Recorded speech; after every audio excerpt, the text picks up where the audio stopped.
Hello दोस्तों, आप देख सकते हैं सामने यहाँ से बारिश स्टार्ट हो गई है और धीरे धीरे अब आने वाली है। पहाड़ों में ऐसे अचानक से बारिश आ जाती है।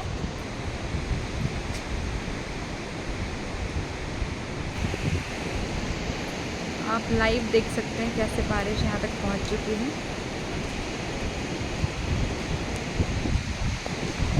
और ये है हमारे पहाड़ों का खूबसूरत सा नज़ारा,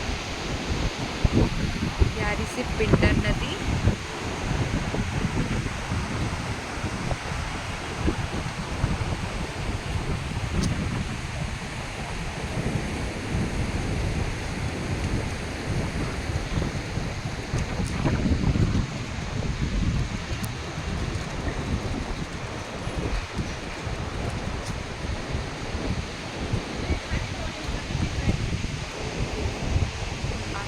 तेज़ बारिश, आसमान भी बिल्कुल तैयार है, खूब तेज़ बारिश करेगी। एकदम से मौसम ने अपना रुख बदल दिया और सुहाना हो गया और खूब तेज़ बारिश